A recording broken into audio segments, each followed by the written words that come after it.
Three, two, one. All right, here we go. We're live. We are broadcasting About Face, Veterans Against the War. We are here today to discuss the upcoming referendum vote on Puerto Rican statehood, which will be the same day as the presidential elections on November 3rd. Today we have a fantastic panel of experts, Puerto Rican diaspora, who are prepared to tell you a little bit about their history, their background, and their opinion on what we should do about this referendum vote. I think we'll get right into it, and we'll go straight to Francheska. Francheska, tell us a little bit about your background and your history, and give us some info about this referendum. You're muted. I completely forgot about that one. Hello, everyone. It's a pleasure to be here. Thank you so much for inviting me to be part of this panel of experts, which I do not consider myself an expert, but a very avid enthusiast of the subject. So my name is Francheska Rios. I am part of the Puerto Rican diaspora. I'm currently living in Texas, San Antonio specifically. I moved here, I keep saying 6 years, but I think at this point it's 7. I just don't count anymore because it's a little bit sad. I was sharing with the peeps earlier that I think I'm a victim of colonialism because I needed to go somewhere where I could get paid good money for what I went to school for. And unfortunately, I wasn't having that back home. So we had to make some tough decisions. And now I am part of the diaspora here in Texas. So I've been living here for 7 years, but I have really intense intentions of going back home one day and being part of whatever people decide, which hopefully it's no for statehood. And we have many reasons, muchas razones, para no convertirnos en un estado. But yeah, that's pretty much who I am. Thank you very much, Francheska. We'll keep the conversation going. Jorge, you're next. Would you like to tell us a little bit about yourself? Yeah, sure thing. Thanks, Mike. Yeah, I was born in San Juan, Puerto Rico, and my pops joined the military out of there. He did reserve and then active guard reserve. So we started PCSing when I was like 4 or 5 years old. So I was raised mostly in the States, but I've always had that feeling of not belonging. And that's very much guided me to make the decision to move back to Puerto Rico. You know, I was in the military as well. I followed that route at first, but it wasn't for me. So now I'm kind of just traveling around while I get myself together to make that move. Yeah, thank you, Jorge. That's interesting. Yeah, also a veteran, obviously, here on About Face, reformed. And so the next expert here is Monisha. Monisha, tell us a little bit about yourself. Hi. So I'm also a veteran, was in the Army. I was not born at home in Puerto Rico. I was born in the States because of forced migrations, because of imperialism, colonialism, etc. And I have recently repatriated. I moved home in January. So I'm here in the island of Vieques, to the east of the big island of Puerto Rico and just below Culebra. And I am actually on one of the, to me, most special places in Puerto Rico, where one of the most militarized places in Puerto Rico, where for 60-something years, the US and other countries in NATO essentially used our land, 2/3 of it that they took, to practice making war on people all over the world. And so we live with the legacy of that here. We don't have a hospital, etc. So I'm here to try and do everything that I can with everything that I have in me to help our people and also vote no. Yeah, thank you very much. Okay, so Puerto Rico, man, it's complicated. You know, I grew up and lived in Ohio my whole life, very much Midwestern white guy, and I gotta be honest, I don't understand a whole lot about the history and what's going on in Puerto Rico. Maybe we'll go back to Francheska. Maybe could you break down the basics, maybe a little bit of the history of imperialism and colonialism in Puerto Rico? You're muted. There we go. I really want to turn this one to Monisha because I really liked how she explained it all in a nutshell, because I probably will go ballistic and I will expand on all the things that involve your question because it's so complex. So would you take this one? Yeah, no problem. And Jorge, if you want to jump in too, let me know. So yeah, in 1493, the Spaniards came, took over everything, enslaved our ancestors who were Taino, our indigenous relatives, started the Atlantic slave trade by stealing our relatives from Africa, shipping them over here because they had pretty much killed off our Taino ancestors, although that's not true entirely. And then we became Boricuas. And for now we're looking at 527 years of constant imperial domination. In 1898, the U.S. decided to invade and take the remaining colonies of Spain. And Cuba and Puerto Rico were especially important to the U.S. at the time because they wanted our strategic military location to be able to control trade routes to Latin America. And hence, here we are, one of the most militarized places, although Okinawa probably takes the cake on that. And yeah, Guantanamo, the people of Guantanamo still live under the imposition of the first U.S. foreign military base. They're the infamous Gitmo. So there's that. Cool. Well, let's get Jorge in on this. So what's your interpretation? Maybe let's bring it up to a little more present. What's going on in Puerto Rico and the status of colonialization? The big news in the past few years has been Promesa and the Fiscal Oversight Board. The scrap of autonomy that we got in, I believe it was 52, with the Estado Libre Asociado, the Free Associated State, that just disappeared under Obama, that illusion of any kind of autonomy, with an oversight board expressly, whose mission was to pay back bond holders, which in and of itself, like, it's an illegal debt that we're meant to pay. And they're closing down schools. They've closed down a ton of schools and done all kind of austerity measures. And that's the situation today. Just like a downhill slope because they're still in control over there several years on.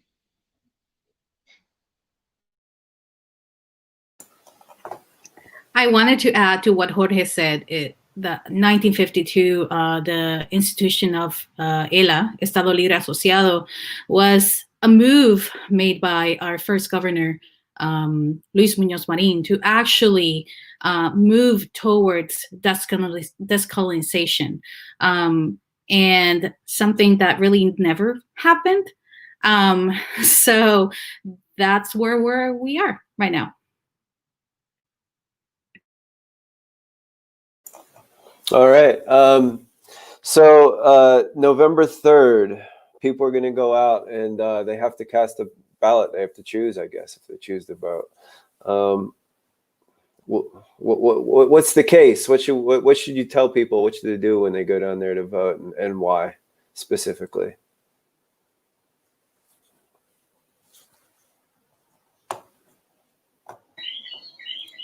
Monisha? Me? Okay. Well, I guess my opinion on that, I was somebody who boycotted because of the coloniality of it, the farce that it is. It's not real democracy. It's not really the people deciding. It's still the U.S. being in control and their proxy government here being in control. So I look at it like with the blatant rise of fascism in the United States, with the complicity that Puerto Ricans already have in the US war machine and imperialism, the raping and pillaging of the global South, our relatives, I kind of feel like now is a good time to at least let the world know that we don't want to be part of that. So even if voting no doesn't necessarily lead to the immediate result of our independence, at the very least, we can use that colonial tool that's been used against us for so long as a platform. So I support the no campaign, even though I, normally would not be participating in this, because I see the strategic and tactical value of using this platform to shift the narrative and take it back, essentially. So that's why I encourage people to vote no.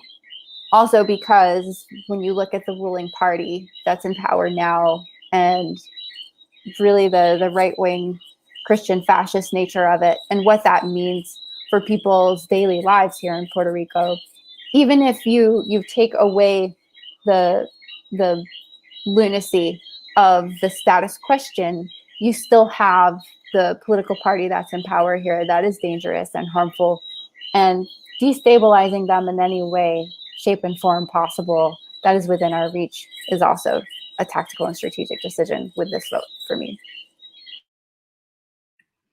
I think also the fact that the new progressive party, el Partido No Progresista en Puerto Rico, it's utilizing this as a tactic to move voters to actually go and vote that day. It's just not right. This has clearly been stated over and over again that the White House and the Senate and the Capitol will not be taking this vote as a granted permission to Puerto Rico actually become a state. This is not what the intent of this referendum is. Clearly, it's been stated multiple times, this is a non-binding referendum. None of the other 6 ones that we have had. I mean, I was born in 1988, and since I have memory, I think this is the 4th one, and I'm only 32. I mean, it's just unbelievable. No tiene ninguna razón de ser. And the fact that there's not even a plan out of this referendum, if no wins, it's clearly stated out there that this is by no intention really to ask the question if we want to become a state or not. At the end of the day, it's not even up to us. It's up to the Senate, it's up to the representatives in the US state capitol for them to decide whether they want us to become a state or not. And right now, even Washington, D.C. is fighting for their own statehood. I mean, Washington, D.C., the place where the Capitol lives, where the White House lives. There's not a much democratic space than Washington, D.C., and they're even fighting for their statehood. So, I mean, come on, guys, really? Fair enough. Okay, so we're on About Face, and we're speaking to veterans kind of specifically in this forum. So, I mean, maybe Jorge, maybe you could tell us a little bit about some of the internal contradictions within the veteran community, like how different veterans may interpret this kind of thing, and what direction do we need to persuade veterans? How should they be thinking about this issue or issues like this about colonialism in Puerto Rico? Yeah. What a question. Yeah. I know in my experience, Puerto Rican veterans are usually in that, and I don't want to generalize, but from what I met, they're in that pro statehood, this is where the dream is. It's very much a question of the American dream over here. And I guess that aspect of it is something that people need to realize with it, like you're not going to become a state and all this money is going to rain down from the sky and whatnot. Like, and as far as veterans in a wider sense, talking about the history of Vieques and the bombardments, I think the only time U.S. Air Force has bombed their own citizens was 1950 in Puerto Rico when there was an armed uprising. And this is history that people don't know about. And maybe once they learn some of this history, they'll be inclined to think, oh, maybe I shouldn't just default to Puerto Ricans are fellow Americans and they should be a state, you know? So I believe there's one other time when the feds tried to bomb U.S. citizens at the Battle of Blair Mountain, but they ended up just crashing and not accomplishing anything, as the military usually pretty inept. But yeah, that's an interesting fact. And I certainly have noticed that a lot within the veteran community, that there's, even in the anti-war strain of veteran, that there seems to be a lot of reactionary takes on things like statehood. They still hold on to that colonial, settler colonial mindset. So that's key. And I think those are the people that we want to reach out to in this case. So Monisha, did we already discuss what's the, not rad lib idea? What is it? What's the word for it? Radical statehood? Radical statehood, yeah. Yeah, so I learned about this recently from someone else who repatriated, that apparently in the 90s, a small group of academics got together and made a manifesto saying that let's go for statehood, not as an end, but as a means to essentially like overthrow the U.S. from within, or change domestic policy, you know, unite with other Latinos who have immigrated for various reasons and exercise our sovereignty that way, change the empire, right, from within as a state. And even still, there are people who have this mentality and think that this is a good idea, and that's why they're going to vote yes on this upcoming referendum. So I think, to me, I kind of want to say to them, and to anyone else who might think that that's a good idea, like, why? People have been trying that for a long time anyway. The belly of the beast is still the belly of the beast, no matter how many people have emigrated. And they also say that independence would not allow us to fight with the same level of strength that we could from within as a state. It's very American exceptionalist too. In what I've read from them so far, there's no connection whatsoever with U.S. imperialism. There's no connection with colonialism or any of the violence that we inflict on the world. It's just that common, sad symptom of colonialism among Puerto Ricans across the diaspora and here at home, of that insular thinking. You know, we only think about what happens to us. And in that way, I think they're already very Americanized, even though they say with this theory as well, it doesn't mean we would be Americanized. Like, we don't want to be American. We don't want to culturally be U.S. We want to remain ourselves, which, and that the U.S. will not allow you to not assimilate. It's not Bolivia. It's not true plurinationalism. And that's what they were trying to sell, this neoliberal utopia that could not possibly exist in real life.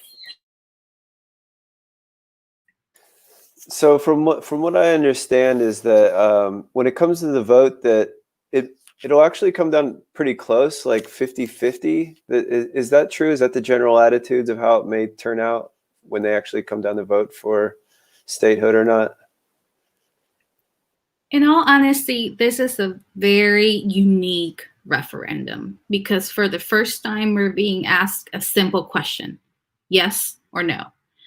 And all the other previous referendums that we have had, the questions have been diluted with these other multiple options that have provided such complexity on the result of all these other referendums that we have had in the past. So this one, for the first time, they're asking either yes or no, which has never happened before. And kind of going back to, so right now, honestly, the public opinion out there is that yes is kind of like the one that it's on the top. There's been multiple polls out there that have shown that they're pretty close from each other, but yes has been the one that it's leading the polls right now. And kind of going back to what Monisha said earlier, I don't think that people that are voting yes really understands what they are voting for. Honestly, Puerto Ricans are not willing to give up the culture. We're too proud to really give that up. I don't think that people that actually vote yes understands the depths of the levels of debt that becoming a state actually comes with. I know that a lot of people say, oh, vamos a perder a Miss Universo, or we're going to lose Miss Universe spot, or we're going to lose our spot in the Olympics. No vamos a tener equipo de Puerto Rico, X, Y, and Z. Well, guess what? Yes. The answer is yes. We're not going to have any of that. And honestly, in order to become a state, we need to really give up our culture. And honestly, I don't think that the U.S. is willing to get such a large group of Latinos and Spanish-speaking people. If we go back in history and we really think about Hawaii when they became a state, they were pretty much Americanized at that point. They had a large amount of whites at that point because of Pearl Harbor. Actually, they became a state after the attack of Pearl Harbor, because the conversations were happening right before the attack happened. And then after that, yes, we want Hawaii because they're in a perfect position to protect the mainland against Japanese. So why not? So I don't know if people that are voting yes really understands the complexity of what that really means. It's not only possibly losing our culture, it's not owning our own land. And there's so much of a, we call it dichotomy between the people that want to vote yes versus what they feel proud of. Because every time there's someone playing out there for Puerto Rico, everyone, it's like super excited about it. Go Puerto Rico. Yes, we want Puerto Rico to win. Let's beat the United States. Because everyone was clapping when Carlos Arroyo did like this to the United States team back in the Olympics. Everyone was so excited, but now everyone wants to vote yes. Do they even know that that's not a feeling that they will be allowed to have when they're part of the U.S.? You're not going to have that identity. And if we go and think about veterans, how many Puerto Ricans have fought in all the wars from Korea? My grandfather went to Korea, and he was part of the Burincaneers, which it's such a large group of Puerto Ricans that actually went and fought for the U.S., yet they're still being treated as second-class citizens when most of them gave up their lives in Sandy, because my grandfather came back, but he was never the same, That really works in your head. And I hate to speak for veterans, but I know how much they have suffered after they have been exposed to war conditions. So the fact that we have citizens fighting for a country and still not being granted the opportunity of being treated like first-class citizens, that really just tells you something there. And I don't know if we're going to be treated like every other American if we actually become a state. So again, probably that might be my opinion. and I'm entitled to it, but probably a lot of people will agree with me. Right on. Yeah, I can't imagine the Korean War, asking what we did in Korean War, more bombs dropped on Korea than all the bombs like put together in World War II. So it's just absolute wholesale massacre. Something like 30% of the entire population of Korea was destroyed. So asking people, from a colonized island to go and do that killing, nobody's going to come back sane from that, and nobody should ever be asked to do anything like that ever again. And I think that's something that this vote illustrates, that people should stop participating in this imperial domination. So can I add a point to that, Mike? Mm-hmm. So, what you were saying about the largest number of bombs dropped in the Korean War, right? So the largest in history war game that the U.S. did here in Bieke, Operation Portrex, was to practice the Korean War. And look, it's not only those people who enlisted like we did or were drafted like we weren't, who suffer from U.S. war in Korea. It's also Viequenses. Aquí, mi propia familia. My own family members are in the graveyard here because of the cancers and all the things that came about from that first test. Never mind all the ones that came after the chemical weapons and biological weapons and everything else.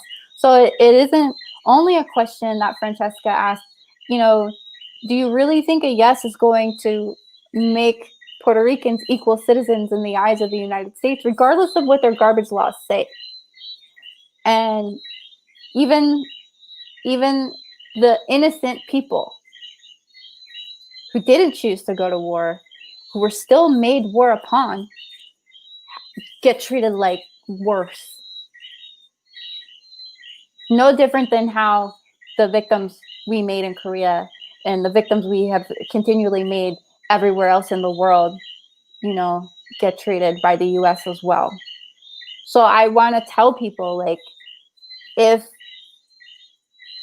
worshiping a veteran is something that people do because of how militarized we are here, fine, worship me. I don't care. But listen, at least to that, if a veteran says this is a bad idea, you really don't want to do this, look at everything wrong that we're doing and that we would continue to be a part of. Like, at least listen to that. Please. Thanks for letting me jump in.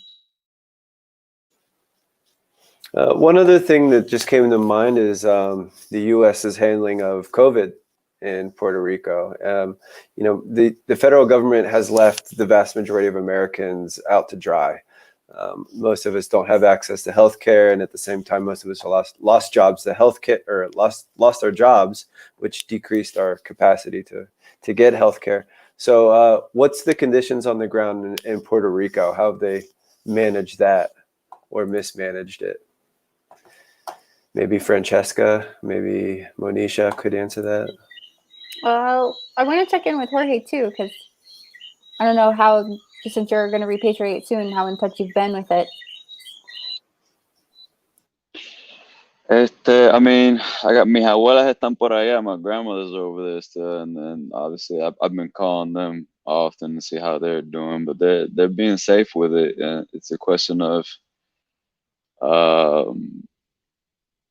taking the precautions, and they're good about it. But I worry about things like the airport. That to me is the principal concern, because as a part of the U.S., we couldn't close down the airport, so people were just coming willy-nilly for their $20 vacations to Puerto Rico to spread COVID over there. So I don't know. That's like another aspect of that sovereignty debate. Like, when something like this inevitably happens in our modern day world, we should be able to close down our airports when we decide to protect our own citizens. Now, like, I think the statistics have us at like less than Mississippi on a number of things, and our doctors are some of the best doctors in the world, but they make more money in the States. So they're, for the most part, there's like a brain drain. So we don't have as many doctors as we could have or should have. So it's just multiple things piling onto each other to create like really bad situations in Puerto Rico. but I'm not there myself right now, so maybe someone else can speak on the ground. Well, living where I am, sort of, you know, in not with the Big Island, I don't really get to see for myself what's happening, and I have to rely on, you know, whatever news comes our way. And I don't personally trust our Department of Health. I don't really. There's been so many mistakes and issues with getting tests in the beginning, and especially with everything that's happening around the plebiscite and the image that a lot of people want to project, and the fact that they're listening more toward the big tourism sector and the private economic sector to reopen and push things open, because instead of actually taking care of people like governments are supposed to do, what a concept. Instead, they're not releasing the unemployment funds. They're not, as usual, the aid is not getting to the people who need it the most. And that pushes people, as we know, it's all part of the strategy toward privatization and to make people suffer under austerity measures. They say it's our fault, that it's family spread. Like the narrative in Vieques, because we have a high number of foreign-owned tourism businesses here, where most of the people want to keep truth quiet because then that affects their bottom line. You know, there became this narrative of, no, it isn't tourism that made us spike here, because for a while there, we didn't have any cases here in Vieques because our community said, no, don't come here. We don't have a hospital. We barely, if we're lucky, can get to the Big Island for doctor's appointments. We spend more money on groceries than the Big Island because we have 2 shipments to bring in. And then they switched it up on us like that. Oh, it's not tourism that caused the spike. We need this, you know, and we are, as a Caribbean nation, we are dependent on tourism like a lot of Caribbean nations are, unfortunately. So people are taking a hit, but it's a huge, huge lack of respect and human decency here for the aspiring U.S. fascist regime that we have. It's not good. I can't say statistics, and I don't even know really what our cases are here in Vieques and how many deaths we actually have, because we don't get enough updates. And we have a small group of people, a lot of them I know are my friends, who are doing the tracking and stuff like that, but we're not supported well enough like we need to be. Like, there's people here who can't get food.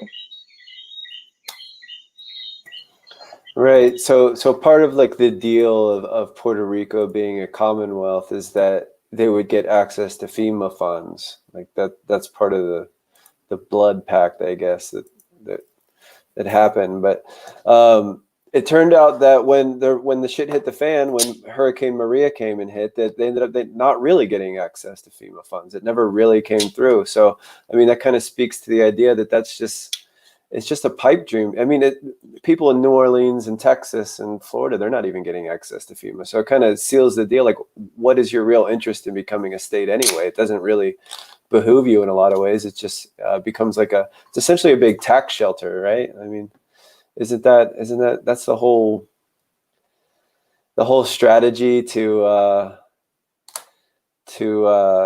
keep Puerto Rico interesting to Americans and to business and financial interests, is that they let people go and hide out there on taxes? Isn't that kind of the thing?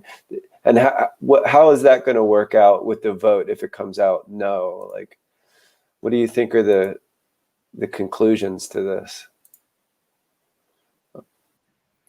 I wanted, before we move over to that question, I wanted to add to what Monisha said earlier, kind of from the statehood, or I guess from state point of view. I'm in Texas. This is the first state that opened up after everything that happened with COVID. I mean, when they decided to start opening up restaurants, bars, and even movie theaters, I was freaking out. when Puerto Rico was, at some point I even thought, wow, Puerto Rico is it's handling this even better than most of the states over here.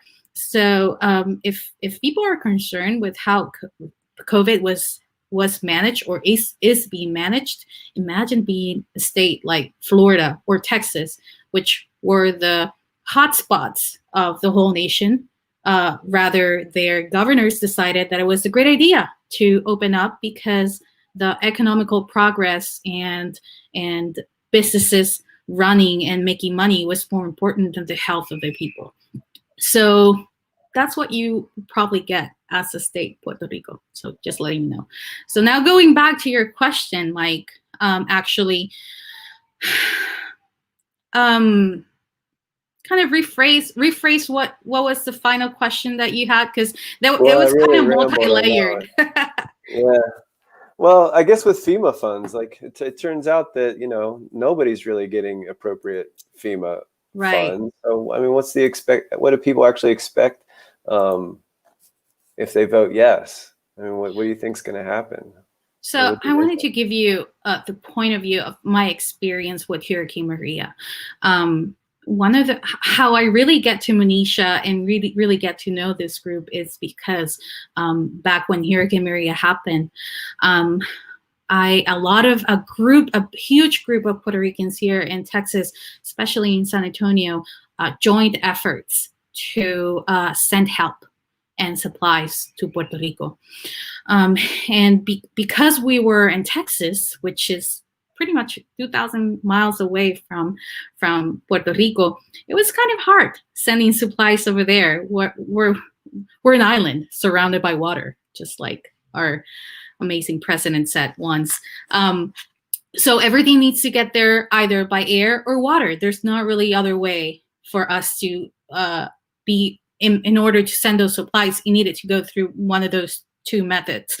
So in order for that to happen, I started to try to get to FEMA in a bunch of different ways. So while we had an operation that was moving, getting supplies, and we had a massive warehouse of over 10,000 square feet, I was trying to get to FEMA, the Air Force, and plenty other places who will probably provided me with options to send all these supplies that we were having, because people were donating these things like crazy.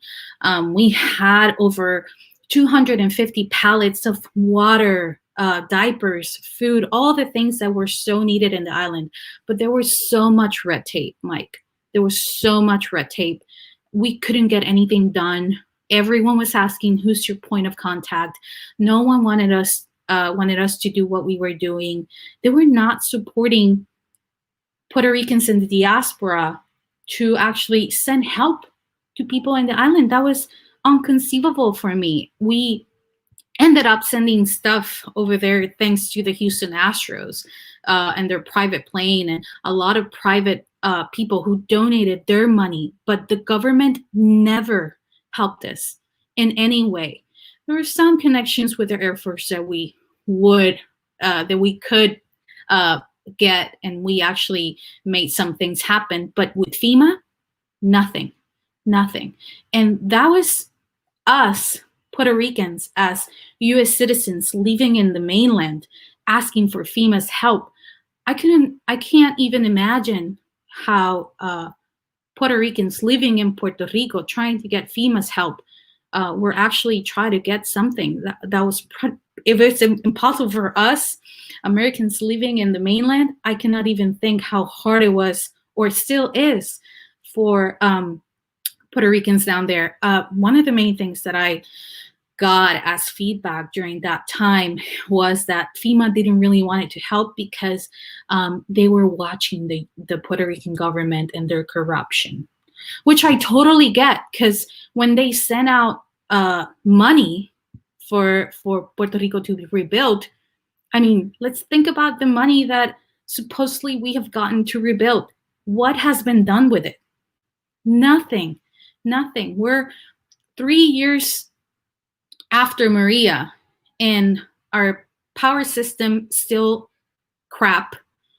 I mean, we have hired very mysterious companies to fix the power system. You think about all those things, and I mean, FEMA hasn't really helped Puerto Rico, but this is not only for Puerto Ricans. Let's go back to 2004. Let's go back to New Orleans. Let's think about Katrina. Most people in New Orleans are Black people. The U.S. did not respond to Katrina the way that they should have, and I think the same case happened with people in Maria. And let's even think about Harvey in Houston, which ironically, a lot of the people that fled New Orleans after Katrina live now in Houston, and they had to suffer Harvey. That was also not managed the way it should have been. So I don't know, FEMA and the help and all these things. Well, you know that Puerto Ricans pay money when they pay their houses. They're paying a fee for FEMA. So just like every other U.S. citizen, every Puerto Rican should have the help of FEMA, just like any other American out there. So I don't know. I don't think that FEMA it's working, not even for Americans per se. I don't think it's something that it's helping Puerto Rico to move forward for anything, especially after Maria. I don't know if Jorge or Monisha have any thoughts on this.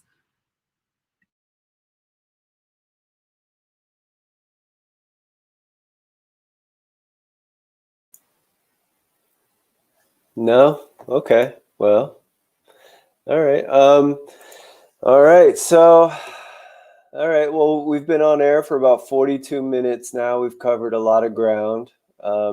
Is there anything that is really important that we should make some calls to action? Anything we need to clarify about this referendum vote, or where do we go from now? What's the future? I think there's a couple of things that I would like to mention. A lot of people are saying, oh, probably now that the Democrats will win, we might become a state because Democrats want Puerto Rico to become a state. Biden has said it multiple times. And of course, if we win, if we get the statehood, they'll get more seats on the Senate because Puerto Rico, it's mostly Democrat. Guys, we don't know that. We don't vote for the president, so we don't know if Puerto Rico is either Republican or Democrat. We don't know that. We clearly had a week ago a pretty impressive rally for Trump back home, even though we don't vote for president. I don't know what that really gonna make, but we had a rally for Trump that was pretty big, and we were even showcasing guns, even though that's not allowed in Puerto Rico. I don't even, probably they thought they were in Texas, but I don't really understand. But I think that the problem that the people have, especially in Puerto Rico, is that we forget so fast. We just even forgot that we just thrown out our own governor last summer, and he was part of the New Progressive Party, and people are willing to vote for the candidate for the New Progressive Party again. Like if that's going to change, like changing the face is going to be something different. So overall, I think that one of the biggest problems that we have as even as humans is that we forget really quickly our history. And I just wanted to remind a lot of people that 4 years ago, we had Obama as a president. Democrats were ruling, and something could have been done for Puerto Rico statehood, and nothing was done. Nothing was advanced. For 8 years, the Democrats ruled, and nothing happened for Puerto Rico to become a state. What's going to be different this time? I don't think so. And also, I would like to remind the list of atrocities over the years that the U.S. has committed against the Puerto Rican people.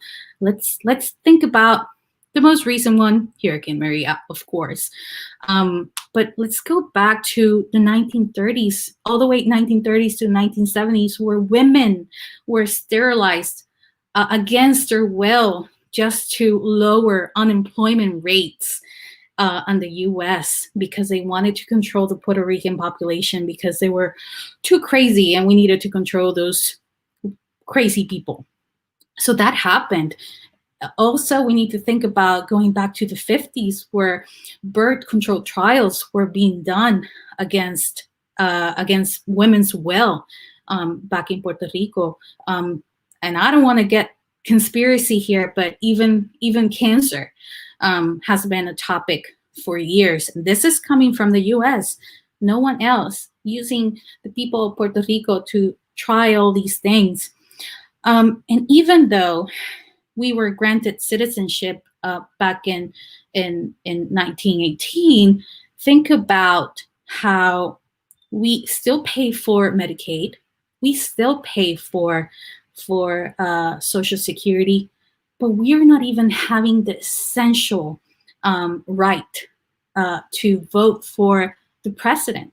That means that for years, we have been in the mercy of Congress and White House, while subjecting to being treated as second-class citizens, and we get deprived of the vote and pretty much everything, all the laws that is being implemented, we have no right of actually saying yes or no.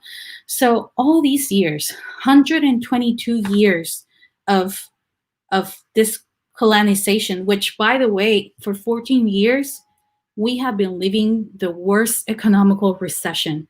While the US have had the chance to recover and build back, we hadn't had that opportunity. And I don't think it's fair. I think 122 years have shown you enough of what the US really expects from Puerto Rico. And if 122 years is not enough, what can be? So I'm just inviting people to really reflect on history and think about all these things before actually taking a vote next Tuesday. Yeah, thank you, Francheska. How does everyone feel? Jorge, Monisha, maybe where should we go? Yeah, I just wanted to expand on that. There's on what Francheska was saying. There's a whole, at this point, it's almost like a hidden history that people don't know about. People don't know that in the first few decades of U.S. rule, English was the mandatory language in Puerto Rico. They don't know that that flag that Monisha proudly has behind her was illegal for almost a decade. And that's where I guess some of our pride comes from. And there's several good books that you can read up on it. War Against All Puerto Ricans, Nelson Dennis is one, and Naomi Klein's Shock Doctrine, which she actually has another book that I'm forgetting the title to that is specified to Puerto Rico recently. But there's tons of resources out there you can look up and learn this history that people would kind of rather forget in lieu of that kind of American exceptionalism story.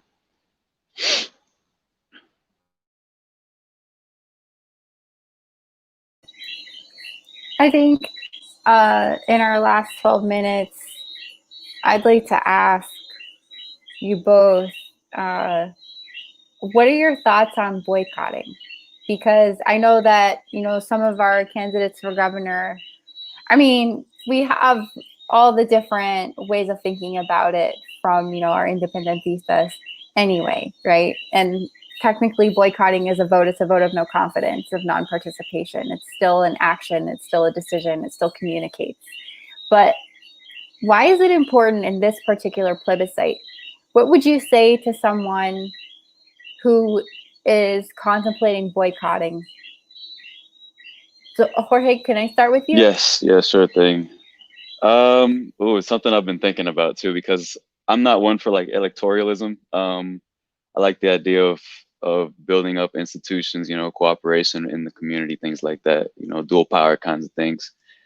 But the boycott, while I respect it, it's, I think, pretty inevitably going to be used against you. it's going to harm you. I mean, you boycott and statehood wins, and it just happens to be a referendum that they're going to take seriously for the first time ever. And you're a state now, and what'd you accomplish? You know, like, I understand that it's not legitimate and whatnot, but the results are going to be used against you. And I don't know. I'm no like expert on it, but that's my little opinion. Thanks, Jorge. Francheska, before I share my thoughts, I want to know yours. I really, sometimes you have to do it for the right purposes, but sometimes, I don't know. I'm guessing I really don't understand the context of the question of boycotting. Is it because of there's another group trying to boycott the statehood, or is it because at the beginning of the Yo Voto No was being pointed as a boycott against the yes vote? Maybe I need some clarification on your question. Sure, no problem. So you know how, like, in all the plebiscitos, there's independentistas that don't participate in the vote. They will not participate in the vote on status. So they boycott it. So that's the boycott I'm referring to. Yes. Does that help? Again, I think I go to why I mentioned earlier in our conversation. This is the first time that it's really clear what the question is, right? It's whether yes or no. But it's so much complex than just that, because we know the intentions of this referendum, and that's what really bothers me. Just the fact that there's not a plan set if no wins, it gives you a clear message of what the intention of this referendum is. There's no education behind it. There's no one actually sharing out there the facts of this referendum. There's a lot of misconceptions. There's a lot of myths. There's a lot of uneducated people making a decision that really worries me. I guess to answer your question, everyone is entitled to their own opinion. Everyone has the right to do what they need to do. Some of us think that voting is the right that we need to actually enforce, because if we don't participate, it's going to be hijacked. I do respect the people that wants to boycott this and not vote at all. I thought about it, and especially people that I have back home that are willing to leave that paper empty and just not vote at all. But I really encourage people to really vote no, instead of just leaving it blank. I don't know. Maybe those are just my thoughts. Thank you. No, that's why I asked, because, I mean, we're all family, you know. We all have different ideas of what's best for our country. And we don't always get to just talk to each other about it because of how we're pit against each other. So, you know, cutting around that is really important. So I really like to humanize the conversation as much as possible. And like when I made the decision to not boycott, it is because, like you said, so I do want to clarify for people who don't know about the law that imposed this plebiscite. So when Francheska is saying that there's no plan for the no, she's not talking about independentistas no tienen plan for the future. If we win, there's a plan there. It's that the law that was put in place by the current unelected governor, Wanda, that imposed this particular plebiscito, there's a plan listed and written out for a yes. But in the law where it should say, and here's what will happen if it's no, there's nada. Because for them, they don't care about that. They're not really interested in politically educating the people so that the political economy of the people is in effect, so that the people actually have the power to really actually decide. No.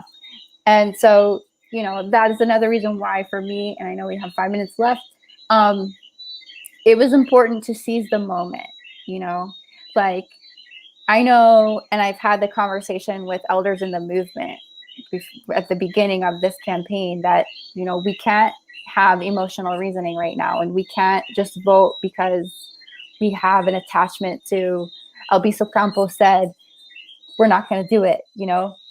We have to be present with our current material conditions, and not just the material conditions inside Puerto Rico, but the material conditions of Puerto Rico in the world.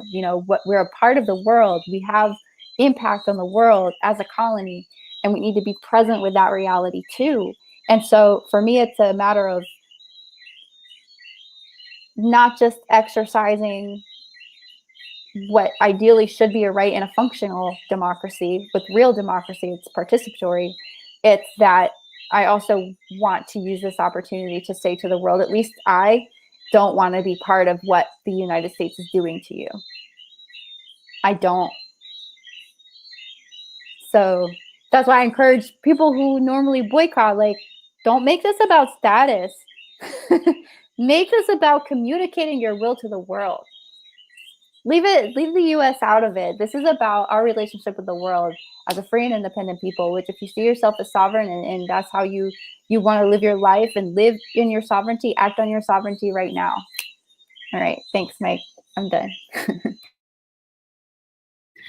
I guess just like Monisha said, I wanted to close and take this opportunity to kind of speak to my people in the island in Spanish. Ustedes tienen la capacidad ahora mismo de poder votar sí o no. Ustedes saben lo que muchos de nosotros acá en la diáspora estamos pasando. Estamos viviendo en un momento súper importante en la historia de los Estados Unidos. Ustedes están viendo lo que ha pasado con la gente negra aquí. Ustedes han visto las batallas que han habido ahora mismo con todo esto de Black Lives Matter y cómo el gobierno ha actuado a favor o en contra de esto. Eso así es que como están tratando a los mismos estadounidenses que están viviendo aquí en los Estados Unidos. ¿Es eso lo que ustedes quieren para ustedes también? Yo no creo que eso es lo que ustedes quieran. Y realmente lo que quiero es decir, evalúen la historia y miren lo que está pasando aquí. Lamentablemente yo estoy viviendo fuera de Puerto Rico por condiciones que Puerto Rico no me está permitiendo vivir en Puerto Rico por su estado actualmente de colonia. Y me encantaría volver a Puerto Rico, me encantaría trabajar por Puerto Rico y me encantaría poderle ofrecer un mejor futuro para mi hijo. No me gusta estar aquí, me gustaría estar en Puerto Rico. Y como persona que vive en los Estados Unidos, tengo que decirles que la estadidad no es mejor de lo que tenemos. Es como dijo hace muy poco el candidato por el Partido Independentista puertorriqueño, Juan Dalmau. De negarnos la estadidad no significa negarnos ser parte de los Estados Unidos, es abrirnos al mundo. Así que me gustaría poder dejarle ese pensamiento porque Puerto Rico puede ofrecerle mucho más al mundo, pero lamentablemente Estados Unidos por los pasados 122 años nos ha realmente enseñado que no tenemos que darle mucho al mundo. Yo opino lo contrario, yo creo que tenemos mucho más que darle. Así que por favor piensen en esas cositas y piensen en la historia y piensen realmente lo que significaría darle un sí a la estadidad.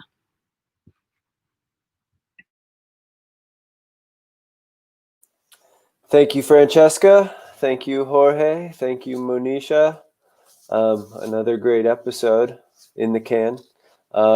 So if anyone wants more information, go to estadidado.com. I put it in the comments so you can click on it very easily. And once you're there, if you don't read in Spanish, there's in the address bar, you can just right click on the little symbol on the right part of the address bar and it will convert to English and you can read all the different myths about statehood and why you should vote no. So I think that pretty much sums it up. Thank you everyone for being here. And I'll see you next time. We'll do it again sometime. Thank you, Okay. Mike. All Thank right. you, guys. Thanks, Jorge. Jorge. Thanks Thank for you, having me. guys. Puerto Rico. Saludos, About saludos. face. All right. Peace.